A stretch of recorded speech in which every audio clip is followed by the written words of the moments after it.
próximo sábado até o outro sábado, no dia 30, um período daqueles para torcedores de Cruzeiro e Atlético. Sim, porque amanhã o torcedor do Galo começa o modo secação.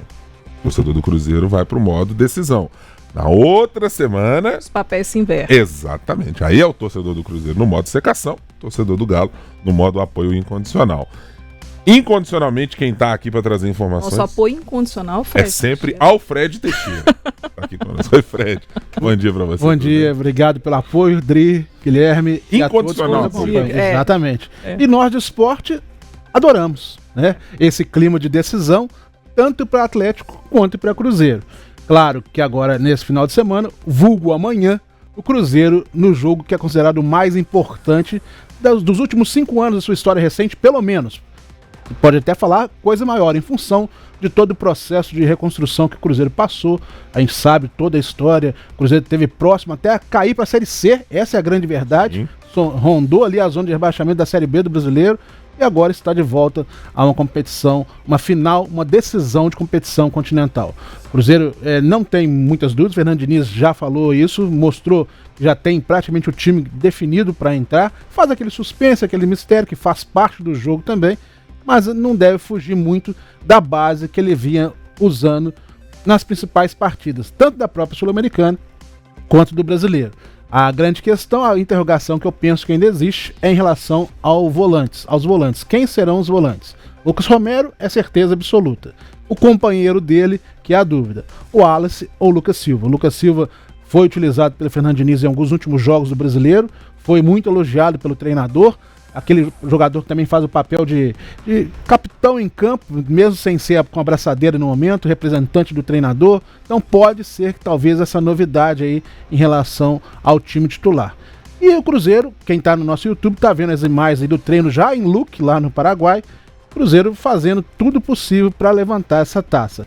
Agora teve um lado ruim dessa história.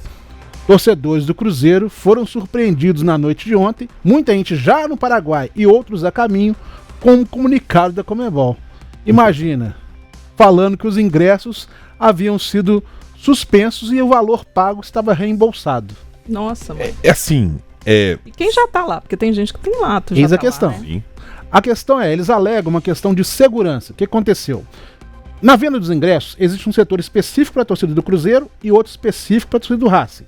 E um terceiro setor misto. Os torcedores do Racing estariam comprando ingressos para o setor destinado apenas a torcedores do Cruzeiro. Então, por medidas de segurança, a Conmebol optou por cancelar todos esses ingressos e as pessoas terão que entrar num link que foi enviado pela Conmebol, está na nossa página www.tempo.com.br, para você confirmar que você é torcedor do Cruzeiro mesmo, mostrar que você está no seu setor devidamente correto, e aí sim, seu ingresso vai voltar a aparecer no aplicativo. Então assim, calma, a princípio está tudo sob controle, você tem que entrar, fazer o seu credenciamento novamente, e o ingresso vai voltar, mas que foi um susto danado. Para quem estava no meio do caminho, ou para quem já estava no Paraguai, imagina. Nossa, mas eu posso fazer uma pergunta? Claro. Me permitem? Como é que prova que é torcedor do Cruzeiro? Aí que tá, existe na hora do processo de compra, você tem que apresentar sua identidade, seu RG, então vai mostrar que pelo menos você é brasileiro, né? Então existe uma certa diferenciação. Então por que eles querem fazer com esse pente fino?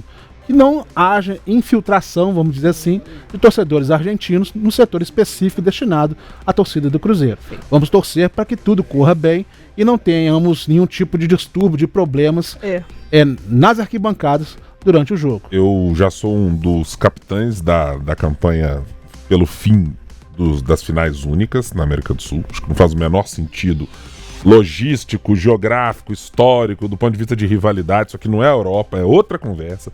E eu acho também uma outra bizarrice, não porque no mundo ideal não fosse bom termos torcidas divididas numa decisão. Mas, gente, não existe. Você vai jogar um jogo entre brasileiros e brasileiros e não dá pra ter torcida dividida. Você vai jogar entre brasileiros e argentinos, não dá pra ter torcida dividida. Porque há rivalidades que são diferentes, há modelos de segurança diferentes, há países com estruturas de segurança muito diferentes. Isso aqui não é a Europa pra se achar. E vamos lá, eu não tô fazendo aqui dizendo que a Europa é linda, maravilhosa, tá? Tá cheio de problemas com hooligans e quebradeira lá em toda a final de Champions League, mas é uma final que é muito mais mundializada. Você compra ingresso de todos os lugares do mundo. Então tem chinês, indiano, brasileiro. Então é completamente diferente. E eu acho que assim, eu só não me surpreendo porque estamos falando de Conmebol, né?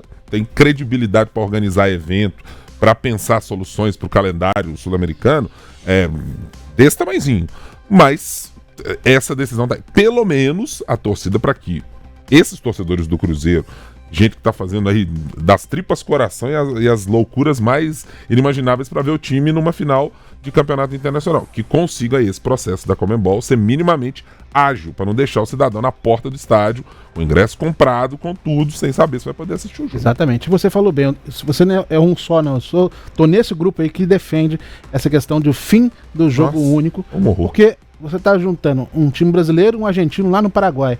Nós não temos, né, a estrutura de transporte, linhas ferroviárias, aviação até, paga um preço muito caro. Então, como você falou, tem gente fazendo loucura mesmo, vendendo carro, vendendo moto, se abrindo mão para poder ir lá, estar presente no Paraguai.